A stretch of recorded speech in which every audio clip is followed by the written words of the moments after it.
നല്ലൊരു കല്യാണാലോചന മോക്ക് വന്നിട്ടുണ്ട്. എനിക്കിപ്പോ കല്യാണം വേണ്ട. അയ്യോ അങ്ങനെ പറയരുത്. പെമ്മക്കള് പ്രായമായി കഴിഞ്ഞാൽ കെട്ടിച്ചു വിടേണ്ടത് അച്ഛനമ്മമാരുടെ കടമനട്ടയാ. അയ്യോ അതൊരു കവിയല്ലയോ? മറ്റേ കളങ്കാവില്ലയോ? അത് സിനിമയല്ലയോ? അല്ല മറ്റേ എന്തോ സാധനം കടന്തൽ. അത് കുത്തുന്ന സാധനം. അയ്യോ അതല്ലല്ലോ. എന്തോ അതിന് പറയുന്നേ? കടമയാണോ ഉദ്ദേശിച്ചത്? അതാ ഉദ്ദേശിച്ചത്. എനിക്കറിയാം. ഇതൊക്കെ എന്നെ പഠിപ്പിക്കണ്ട. ഞാൻ അച്ഛൻ. അച്ഛനിനി എന്തൊക്കെ പറഞ്ഞാലും ശരി, ഞാൻ വായിക്കാത്ത ഇപ്പൊ പടക്കം ഇട്ട് പൊട്ടിച്ചു. ഞാൻ അപ്പുക്കുട്ടേട്ടനെ കെട്ടത്തുള്ളന്ന്. അപ്പുക്കുട്ടൻ പേട്ടന്റെ കാര്യം ഇവിടെ മിണ്ടിപ്പോയക്കരുത്. മിണ്ടിയാലും മിണ്ടിയില്ല, എനിക്ക് അപ്പുക്കുട്ടേട്ടനോട് ഞാൻ കെട്ടത്തുള്ളൂ. ഒരു കാര്യം ഞാൻ പറഞ്ഞേക്കാം. അപ്പുക്കുട്ടേട്ടന്റെ കാര്യം ഇവിടെ മിണ്ടിപ്പോയല്ലോ. രാത്രിയാന്ന് നോക്കത്തില്ല, ഇറക്കിയാൻ പിടി. ഞാൻ പറഞ്ഞ ഇറക്കി വിട്ടാലും ഞാൻ അപ്പുക്കുട്ടേട്ടനെ കെട്ടത്തുള്ളൂ. എന്തോ ഒരു കഷ്ടമാണെന്ന് ആലോചിച്ച് നോക്കിക്കോണം.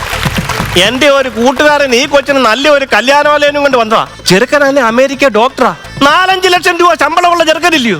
പോരാത്ത അവന് നാട്ടിൽ നല്ല ഒരു 2 നില വീടുണ്ടാക്കിയിട്ടുണ്ട്, ഒരു കാറുണ്ട്, AC ഉണ്ട്. ഇതും പോരാഞ്ഞിട്ട് നല്ലൊരു അപ്പനും ഉണ്ടവനും. ഇനി അച്ഛൻ എന്തൊക്കെ പറഞ്ഞാലും ഞാൻ ആ ഡോക്ടറെ കെട്ടത്തുള്ളൂ. ഇപ്പോഴാ നീ നിന്റെ അമ്മയുടെ മോളായത്.